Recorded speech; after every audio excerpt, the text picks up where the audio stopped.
the search for truth and the great veil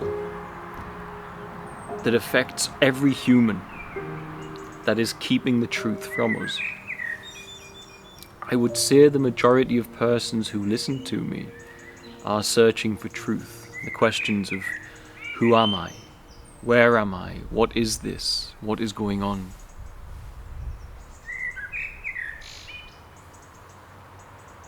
And yet as we continue on this search, it seems to be never ending.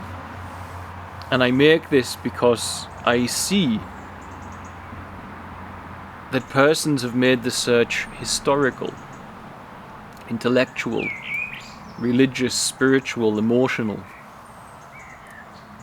And whilst doing all of these things, the veil, this profound veil which is affecting every single human, is missed.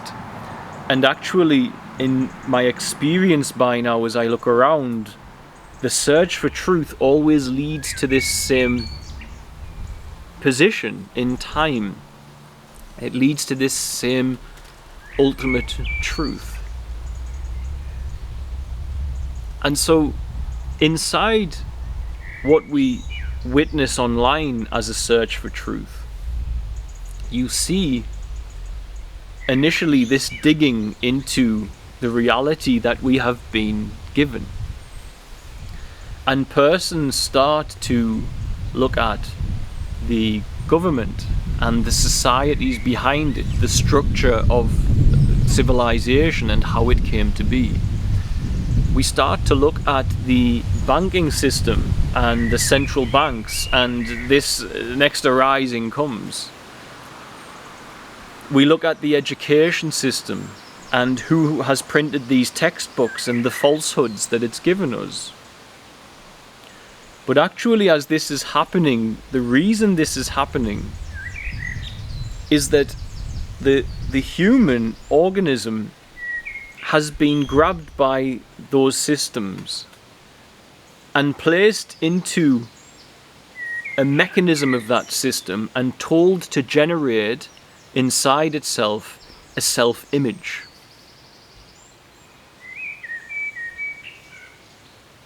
And as we generate that self-image,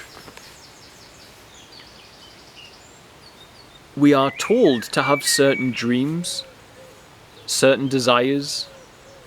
We are told to believe what we are being taught, and this is the perception that you should adopt. And then we are told that you should focus your life around pursuing money. And so as we start to awaken to the veil, we start to look at these things and dismantle them with research, because they are chaining the self-image inside us that society has given us. And so for some, it doesn't need to be that way. For some, the truth arises in an instant. But for the vast majority, it seems the soul needs to bring new programs into the body, into the organism. And those new programs need to be able to see things like how the banking system works. So as the arising, or the, shall we say, the falling away of the self-image that's focused on money becomes a peculiar thing to that level of awareness. And so as we witness and research secret societies, government, bank, we are taking the chains that have held this self-image inside the mind inside us. Then we seem to progress, and many end up looking at religion, and they look at it with a critical view, and they say, yes, there is great love and truth to be found here, yet I see the mechanisms of control that have been used through it. And we see the disingenuous nature of what is supposed to be the doorway to the soul inside that structure that created the self-image that is now falling away inside us.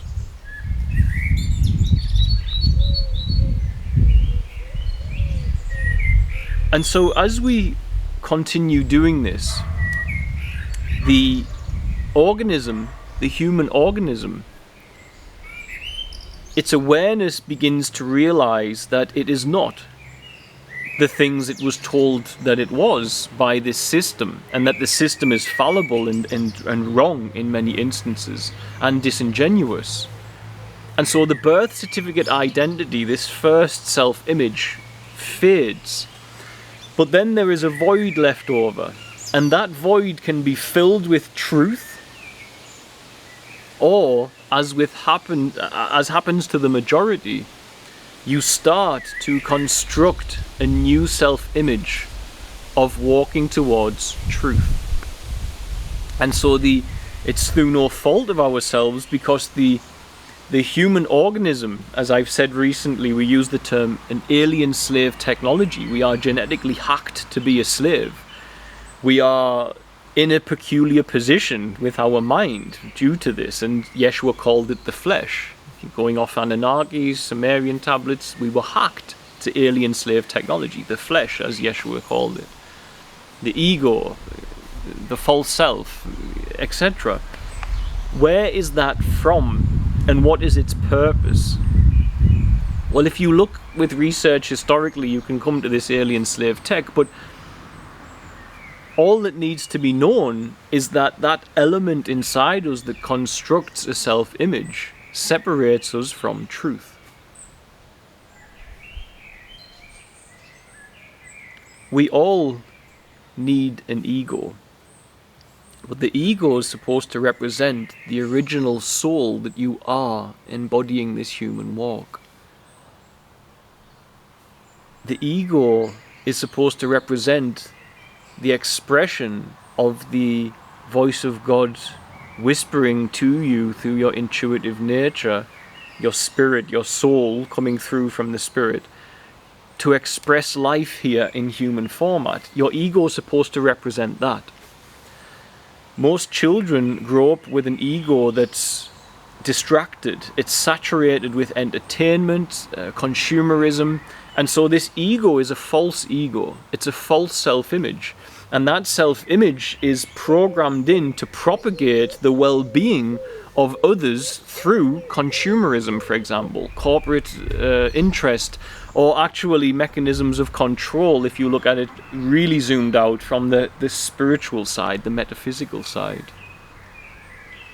And so you need to have an ego, but it's not supposed to be the one that you were given from childhood. Some of your core elements will come through, but your desires for money and sports cars and all of these things, these are not who you are, and they influence the false ego that you create. And so as this falls away, this false ego falls away, there needs to be a space for the presence of God to arise, the truth to arise within you.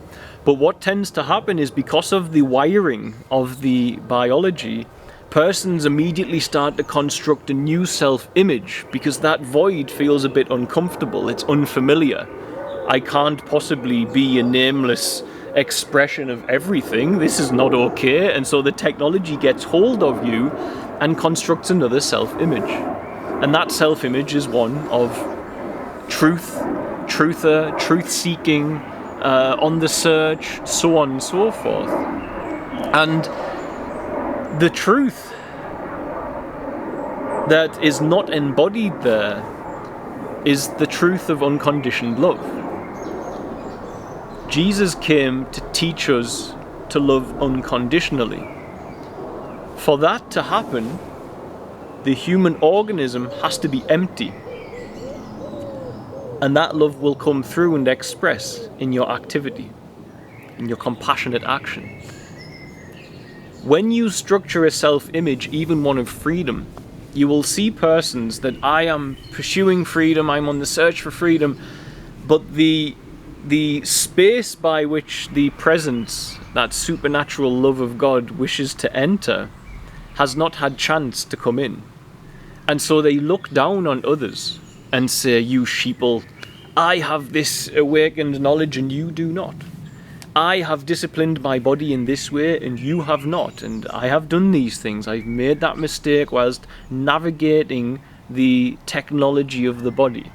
I have made those errors as a soul coming through this body. I've made those errors myself, and the technology has taken over and done this, created this self-image. And so persons create this new self-image, and it's about truth, love and freedom, but they can't embody it because they don't fully feel it. And so in time, this is a difficult thing because persons believe with this new self-image that they are the self-image of searching for truth. And so this is a very difficult loop to get people out of. Because in that self-image of searching for truth, you believe you are on the absolute noblest pursuit and your intention may be, but the truth can only arise in the space that you have occupied with the image of one searching for truth.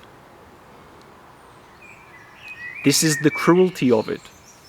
Your human organism, the arising of truth of who it is, the arising of the voice of God, the will of unconditioned love, to arise in you requires space, looseness, freedom, presence, nowness.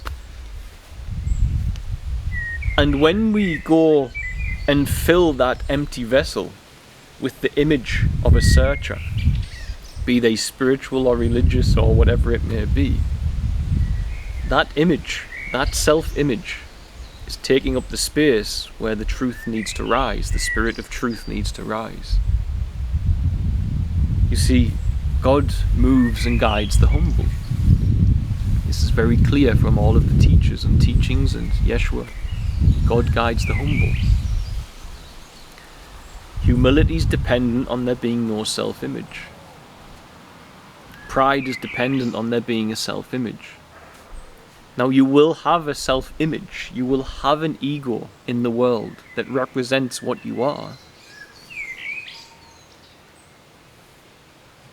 But if you are not aware of the rooting of the truth of who you are, you may well believe yourself to be that ego. And here you are separated from the truth. If your awareness is in a position where the first birth certificate identity, self-image, fell away, and the new one arose immediately and you constructed a new one, and you didn't take time in the void for the presence of God to come through and change and tweak the programming of the technology for your soul to fully deprogram the technology to the best of its ability, and you immediately built a new self-image, the memory of that void where the presence and love of God is felt is very minor, as it was in the first identity, the first self-image. The memory of it from when you're a child is minor, and so the rebirth has not had chance to marinate, to take place, to grow, because immediately within that space of discomfort the technology has taken hold and said, let me now form this image. I am searching for truth. Whew, the technology gets relief. Okay, now I have a self-image again, and you feel okay. Now I'm doing this, and this is the right direction. And yet the void was where you needed to remain.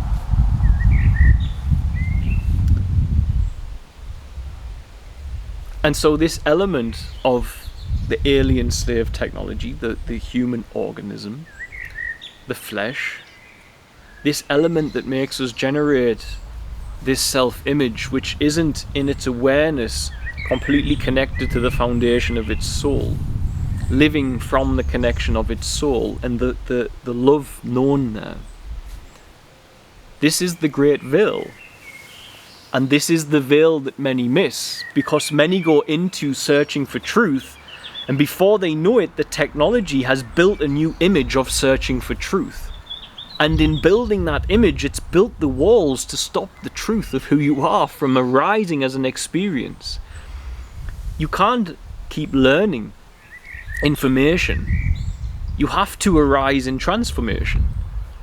And this is where we are falling away. This is the great veil. The veil is inside the anatomy. And it takes great focus when you're finished researching online with the dopamine and the excitement of it all.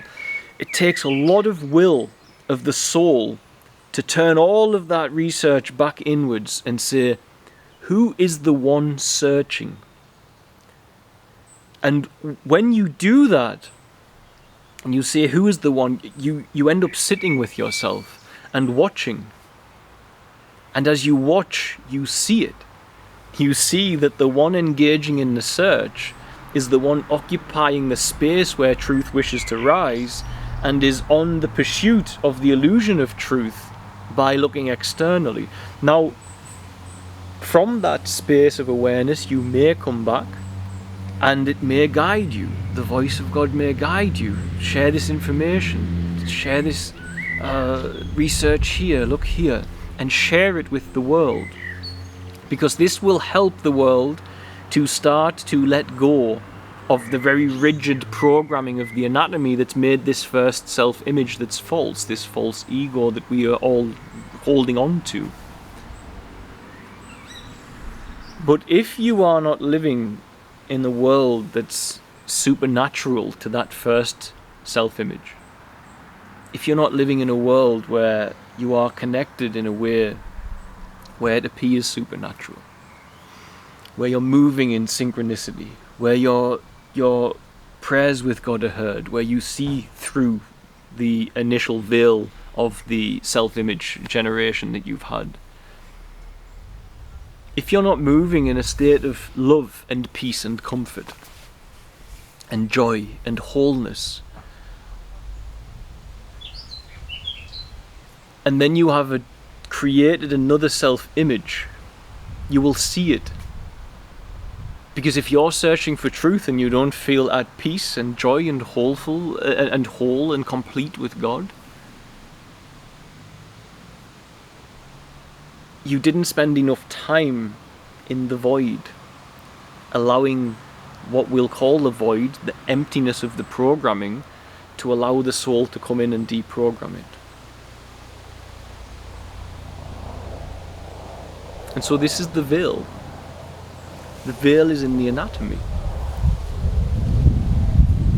Your soul is coming through. Your soul has the answers. It knows where it's from. It knows what's going on. It'll speak to you. It'll download the information you need. It'll guide you to where you need to be.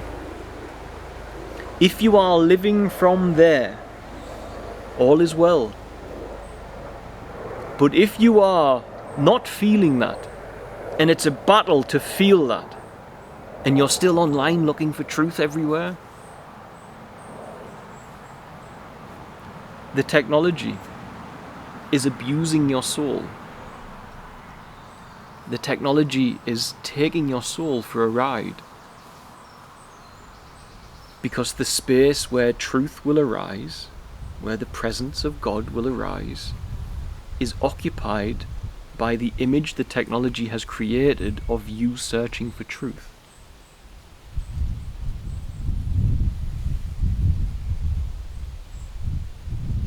And if you sense it and you feel it and you say there's something about that that's true, now what do I do?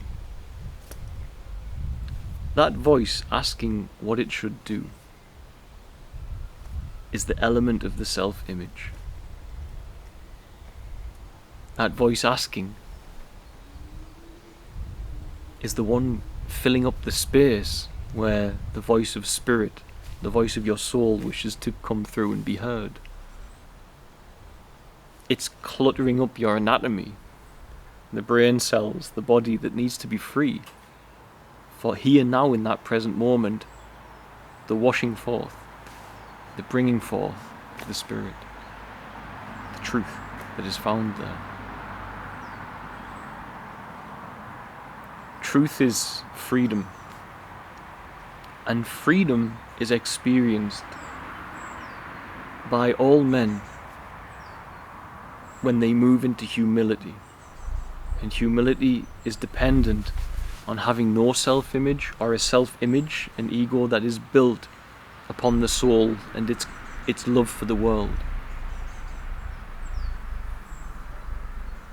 And the veil is that element of the technology within you that takes up that space and burdens the organism with all of this restriction, so as the truth can't wash through, the freedom can't wash through.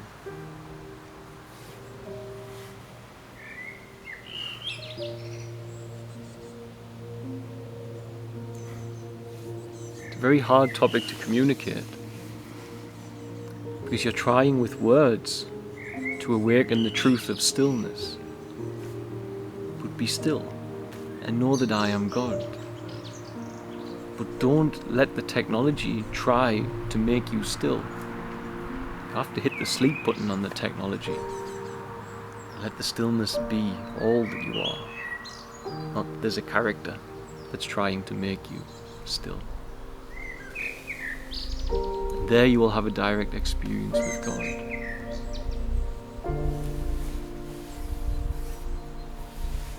There you will be free. God bless, guys. Be well.